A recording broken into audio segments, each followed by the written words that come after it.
Yo, what's going on, guys? It's Scott here, and today we're going to talk about why the Lakers should replicate the Bucks this offseason. The Milwaukee Bucks were down in the 7th spot in the Eastern Conference last season, and after making a lot of quality moves in the offseason, they're about to finish the season with the league's best record. The Bucks' approach that the Lakers need to emulate is a collection of commonly known tactics to improve any roster, but they're tactics that work perfectly for the Bucks, and should easily work for the Lakers as well. The Bucks started off their summer by agreeing to sign Mike Budenholzer as their head coach. He was a proven coach in the past with an Atlanta Hawks team that reached the first seed in the East with no true star player back in 2015. He was one of the most sought after coaches of the offseason, but the Bucks were one of the few teams that provided him the chance to coach a superstar player in Giannis. Adding Budenholzer was a huge move because he was able to unlock the potential of the roster they already had. He set up a system around Giannis that spaced the floor and gave him the freedom to dominate the game, which has helped him play like an MVP. For the Lakers, this has to be the top priority. They need to figure out exactly who they want to steer the ship, who can put together a system that gets the best out of LeBron, Ingram, and Lonzo. LeBron and Ingram need a lot of similar things as Giannis, which is a lot of floor spacing and timely off-ball movement. This season, it doesn't look like Luke has helped LeBron get very efficient baskets, and it's no surprise that LeBron has shot the worst he has across the board in 3 years. He's also done a poor job of rotating players and putting out lineups that work. Budenholzer has been praised for managing his players' minutes, as Giannis is only playing 33 minutes per game, which is down from his previous 37. He also keeps at least one of Middleton or Bledsoe on the floor when Giannis is out. After LeBron returned from injury, he was averaging 38 minutes per game until they activated load management for the rest of the year. This should not be happening, especially for someone that's just coming off a groin injury. Luke does try to keep Rondo on the floor when LeBron is out, but oftentimes Kuzma and Ingram would be on the bench as well, which has caused a lot of large scoring droughts. Luke has also routinely taken players out of the game while they were hot and put them back in way too late in the game to make a similar impact. It's obvious the Lakers need to put together a much stronger system than they have right now, and most likely that will require finding a new head coach. Now, the next portion of the Bucks' successful offseason was their free agency acquisitions. With Budenholzer, they already established that they wanted to build a system around Giannis, so what they did, and this is pretty amazing, but they actually signed shooters. Brook Lopez was one of the few centers available that shot threes at a high rate and at a good percentage, so they stole him from the Lakers on a bargain one-year deal. They also added Ilyasova, who proved himself in the playoffs with the Sixers,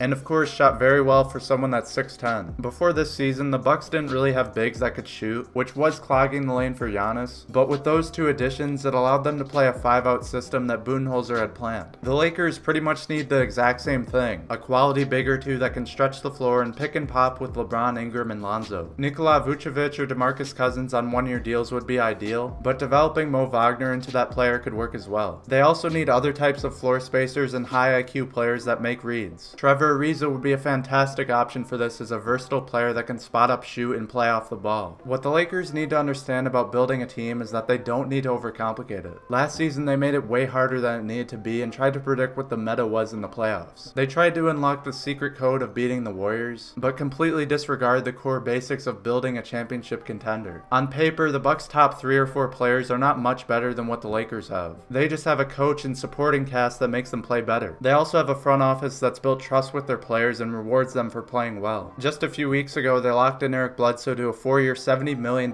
extension. Bledsoe might not be one of the best point guards in the league, and they could have looked around this summer for someone better, but they like what he brought to their team, and therefore they gave him an extension. Too often it's said that this is a business and players should be able to deal with trade rumors, but if someone's playing well and gives it their all for the team, then they should be rewarded or at least not thrown around like chess pieces. The Bucks' approach might be very simple from a team building aspect, but it's also a trust they've instilled in their players, and this is exactly what the Lakers need to start doing heading into this offseason. That's all I have for this video, guys. I hope you enjoyed. If you want to see more in-depth Lakers content like this, then make sure you subscribe. If you enjoyed this video, then make sure you give it a like, and thanks for watching.